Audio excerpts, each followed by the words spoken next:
What's up, YouTube? I'm back here to show you the replacement of the 3.5mm headphone jack on this iPhone 5. Here's the replacement part we're going to be using to go ahead and put this back into the phone.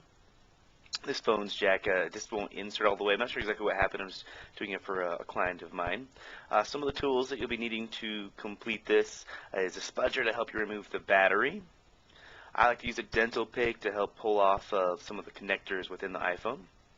You'll be needing a pry tool to help you pry the screen off, a suction cup to actually pull the screen off this iPhone. They are inserted from the top down, and then a pentalobe screwdriver to take off the bottom two screws of your iPhone 5, and also a small Phillips screwdriver as well. Now, the removal of this can be a little bit tricky. You do want to remove your SIM slots. One of the first things that you do. You can see this has already been ejected, so go ahead and do that. And then we're going to remove these two back pentalobe screws.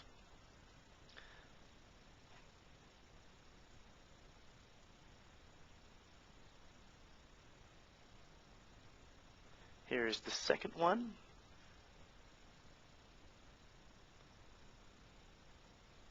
Alright, so you do want to make sure you have a pretty strong suction cup. A lot of these are actually on here pretty good. If you don't have a big one to put over the home button, it makes it a little bit tricky. We're going to try to pull it off right below if you have a smaller one. The goal is to pull this off and gain some separation between the bottom of the iPhone and the actual mid-frame. You'll see it kind of pull up a little bit and almost bend to a degree. Once you get it a nice separation, we're going to put our pry tool in here and just kind of helps separate it. It does take a little bit of time to pull on the suction cup and start to get it separate. You can see a little bit of separation here, but not enough to put our pry tool all the way in. Once you let the suction cup go, it usually falls back into place as it just snaps back in. Press back on here, you get a little bit tougher suction from our suction cup. Really the ideal suction cup to be using is the ones that almost like a tile suction cup that clips in and gives you that suction, where this one's not as great. We're going to put it over the home button now. Really this is the goal. If you get a big suction cup, you get a lot better separation by pulling from the bottom. You can see the screen start to flex here at the bottom. And if you can get it to hold and pull with one hand and use your pry tool. You don't want to pull extra hard because the whole LCD will come off, and it's actually attached at the top of the LCD with a couple of ribbon cables, and you do not want to break those or else you have to buy a new LCD, and that's fairly expensive, probably about 150 bucks. So you want to be nice and careful and take your time. Just get the separation. You see I'm sticking my pry tool in there now, and we're going to go around the edge, and it will start to kind of pop out and unclick. Once you get a couple clicks, you can see that it'll actually just stay open. And I was realizing that I actually turned my phone back on. You want to make sure it's off, but kind of pressing it down against my workstation, it turned back on.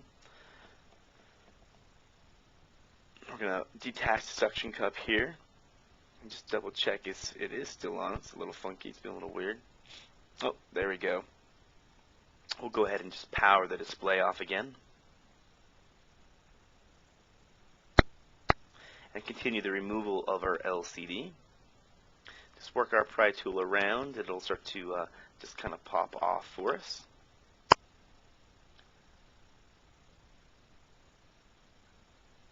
Alright, here we go. Now you want to kind of open it like a book. You don't want to pull too far, as the ribbon cables at the top will let it hinge open to about 90 degrees. That's about as far as it's going to go. You see these screws I just pointed to here. The top is silver shield connectors. The first thing we're going to remove. And that'll give us access to disconnect the cables for the LCD screen. So we're going to take off these three screws. These are all different lengths in here, so make sure you understand where they came out from. You can use a piece of paper to help label where they remove. I like to use a magnetic pad, which I put all my screws on, and I can label that as well.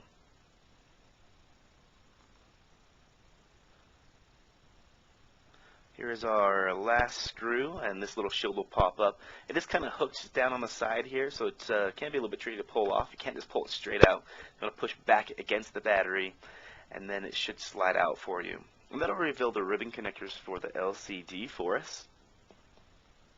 You can see that there's a couple that are connected to the LCD. I'm going to pop this first one up here. Be nice and careful. And that'll give us access to the second. There's actually a total of 3 we're going to take off. And you have to do them in this order or else they don't pop up. So here is our second cable connector, and that'll give us access to the third one farther back. Now doing this first will give you access to go ahead and pull the LCD off and give you a lot more working room on the phone. A lot of people will say disassemble the battery first, but if your phone's powered off, it's not that big of a deal. We'll go ahead and remove this little shielding here. It does have 3 screws to remove. And again, make sure you realize where these screws come out. It's a little funky on the iPhone 5. They are all different lengths, and you don't want to mix them up. It can be a little tricky to find out where they go back into the phone. Alright, this will give us access to pry the battery connector up. Pull in right here. And there are 2 separate shields. The metal shield may stay still attached to the battery ribbon cable. Mine popped off. We'll set it aside. And then there is a second shielding connector for that third screw, which we'll go ahead and set aside as well. Alright, now our battery's off. We're going to go ahead and remove the battery out of the frame of the phone using our spudger here. Now, this battery is actually pretty easy. A lot of them, it seems like it's actually been removed before. These were stuck in pretty well into these phones. You want to be nice and gentle, not to really deform your battery. It's going to be a little hard to squish back into an even shape once you get it out of the phone. And if you don't, it can mess up kind of the distortion on your LCD, so you want to be careful with that. Alright, our battery is removed. The next step we're going to do is actually go ahead and take out a couple more screws for the speaker housing assembly. We'll take off this corner screw down here, this screw here, and the screw up here at the top. These are all Phillips screws on the inside. The only pentalobe screws were holding the back case, or the front LCD onto the back housing.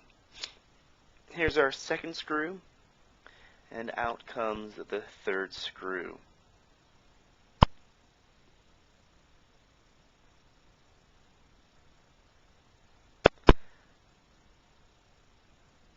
Alright, so there's a little tiny connector here.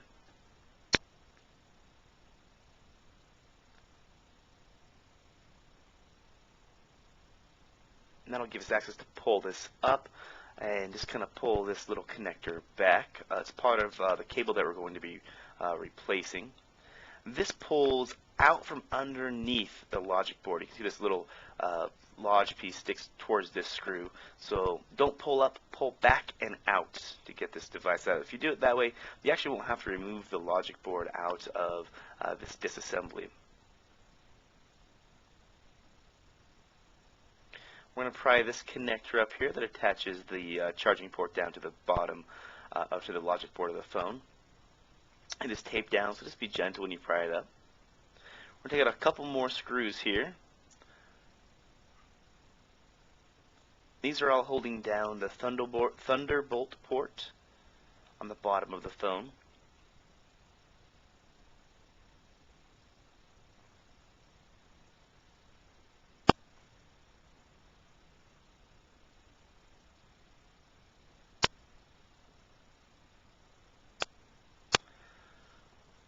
Alright, here we go. Now we can go ahead and pull gently of this cable. It is a little bit underneath the EFI board. As this one's broken, you don't have to be super duper careful, but you want to be nice and gentle to pull it out so we don't rip anything off the bottom here.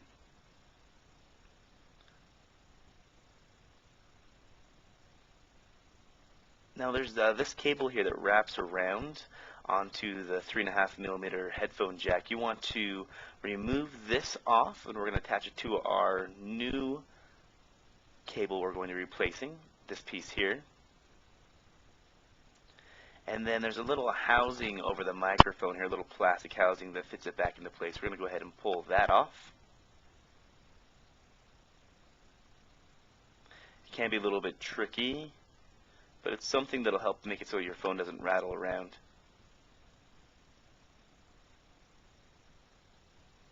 You use a little bit of a double-sided sticky tape on the back of it.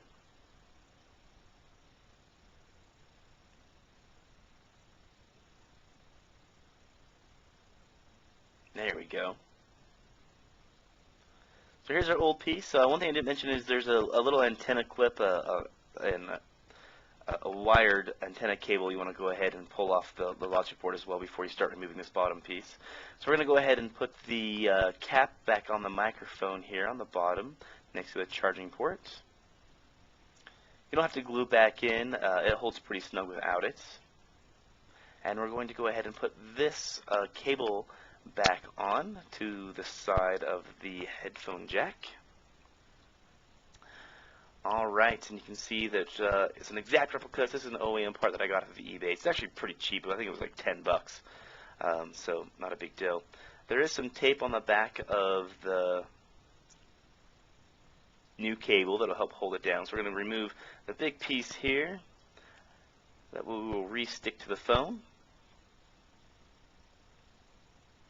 We're going to slide it underneath the logic board where it was at, and before we really start press it down, we're going to try to get our Thunderbolt port here back into place and make sure that everything's going to really fit back into where it needs to go.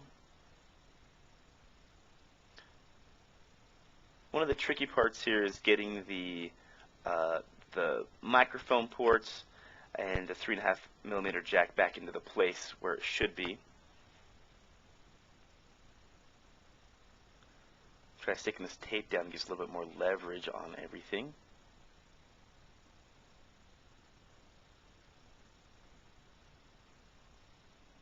Now, probably one of the trickiest things on this repair is getting this little tiny microphone, the plastic housing, to clip back into the connectors on the bottom of the phone. It has an insert that it fits back into.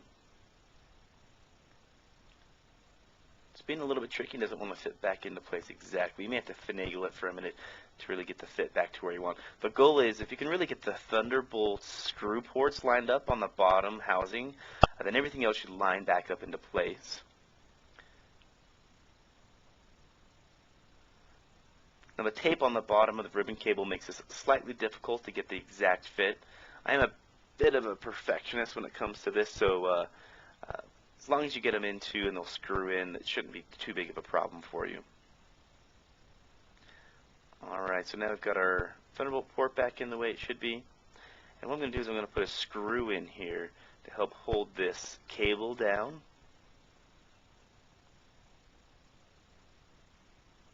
There we go. We're going to go ahead and slide our 3.5mm headphone jack back into place here on the side.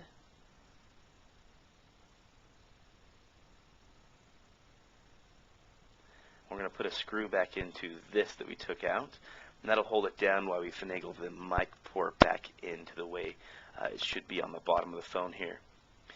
Now I like to use my dental tool, really get it nice and snug on here. You can use just a plastic pry tool to push it up. It's kind of got a couple of teeth connectors on the bottom of the case that fit into the plastic housing, and that'll get it to snap, almost snap back into place.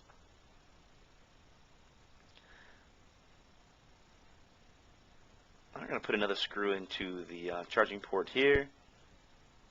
Make sure that it stays down nice and snug. See, I pushed down on it right there to make sure that the screw goes in the way that it should be.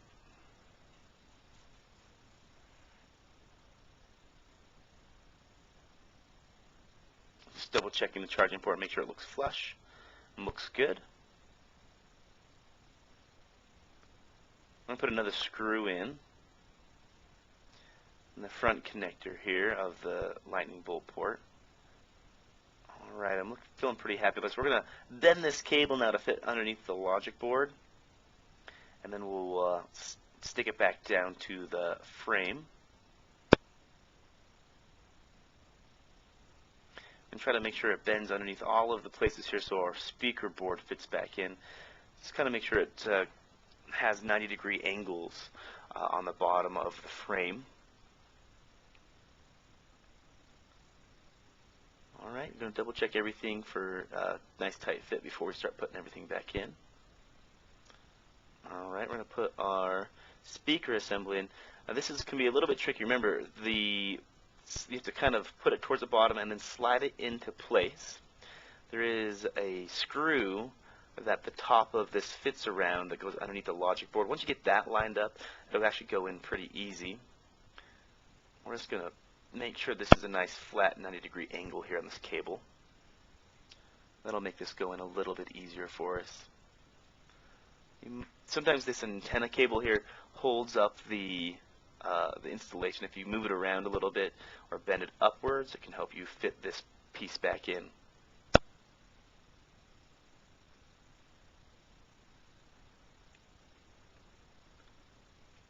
Excellent, there we go.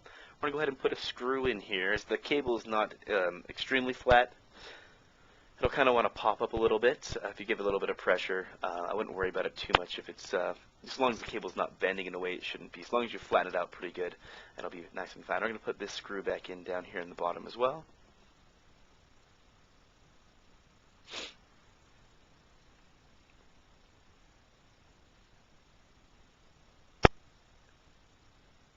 Alright, this little piece needs to fit back in and underneath our screw here.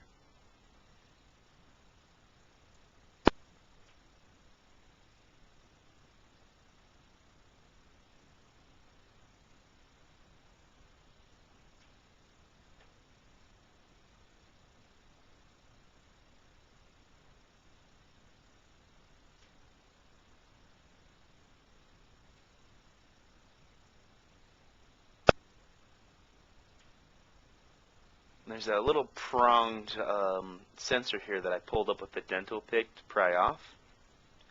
I'm just going to squish that back down. Remove some tape for the charging port connection back to the logic board. We're just going to press that cable back into its correct spot. Now these can be a little bit tricky, these ribbon cables.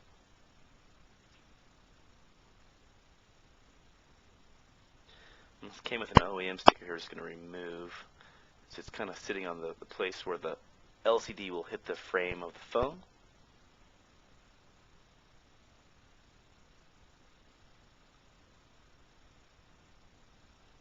Here's our battery. Make sure you don't forget to reattach the antenna cable. I did leave that out. I reattached it to, there it is right here. Reattach it back to the logic board as well. We want to make sure that everything functions correctly. You want to make sure that this goes back into its rightful spot.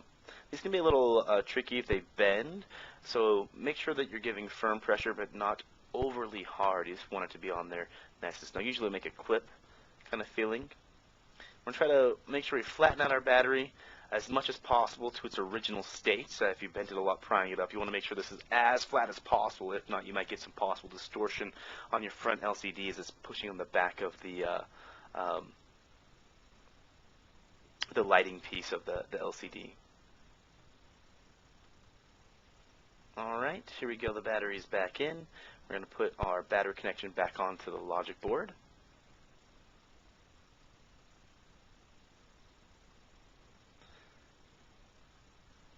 And we're going to put our two pieces back on here. They kind of sit into each other. You want to put the upper one on first, and then the one that goes right over the battery connector is the last one to go on. It makes it easier if you put the one screw in the upper side of this first. One of the screws is smaller, and the other one is bigger. You want to make sure that you kept track of where these screws came out of this phone. I can't stress that enough.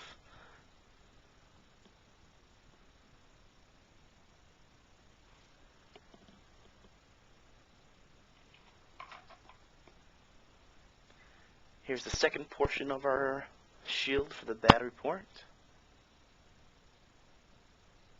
Now one thing you can do if you mix these up a little bit is this one does kind of have a beveled edge.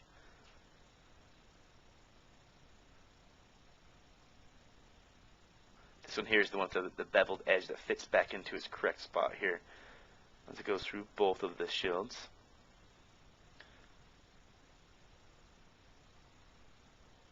Now, to be honest with you, this next part is probably what I would consider the trickiest part of the entire thing, and that's reconnecting the LCD. Sometimes these cables can be a little bit of pain at the angle that you're putting them back on. You want to take them off in the exact same order, so the smaller back one goes on first. And you don't get a good view of it here, as you kind of have to tilt the LCD in to press these down. And make sure that they're nice and snug and do them one at a time.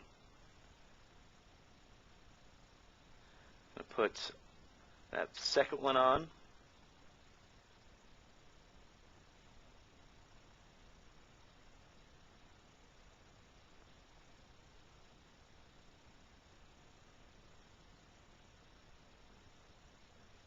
We're going to put our shield back on. Now, if you're concerned whether or not you got a good connection, you can power your phone on back, or you power your phone back on right here, and test the LCD to make sure the digitizer is working, that you're getting a nice LCD picture as well. I'm pretty confident that there won't be any issues, as I got them on there nice and snug. Now, like I was saying before we took this off, it kind of has a hook that connects on the left-hand side of this where it's near the battery. Kind of press that down and then pull the shielding back into place. Once you get the screws lined up, go ahead and start putting them back in. Now, holding the screen up in a 90-degree angle, getting the screw back onto your screwdriver in the right position, and then putting it into the driver slot is a little tricky. And that's what makes this part of the build so much tougher.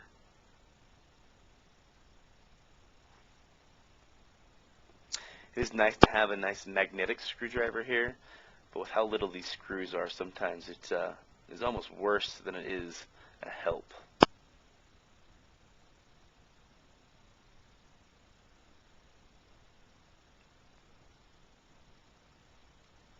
Get it started here.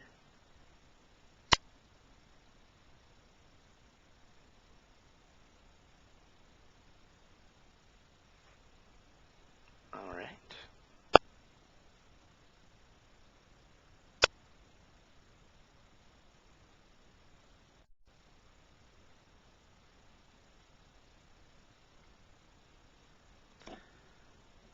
Here comes our next one.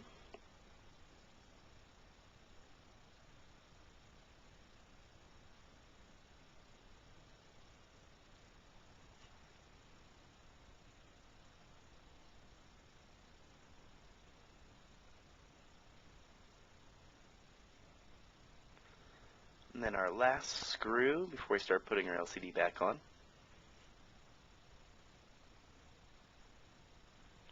I don't want to breeze through all this and just fast forward, and I'll show you the kind of the pain and the struggle that goes into these. That way you know where the really tricky points are and what to expect when you're doing it. Now we have all three of these in, we're going to go ahead and put our LCD back on. It's nice to slide this up to the top, make sure the top is nice and sealed, and then you're going to press down all around. It'll almost click back into place. Alright, we've got it clicked back into place. We're going to power on our LCD here. Got a nice function working. Just kind of try to clean it up, all those fingerprints on here. Put our two pentalobe screws back in the bottom to hold the screen down.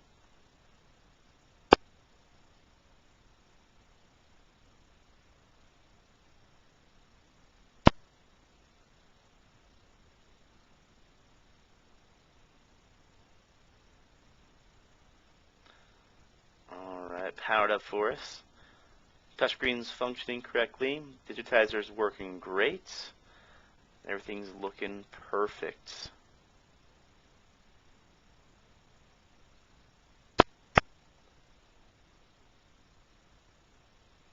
Alright, so we'll put our last screw in here, and then this video is complete. If you found it helpful, go ahead and like it. Leave a comment if you have any questions. We'll try to get back to you. I appreciate you guys watching. Some of my upcoming videos, I will replace a screen on a MacBook Pro. I have a couple other iPhone 4s to do power button, a couple cracked screens and things like that. So like it, and I'll see you guys next time.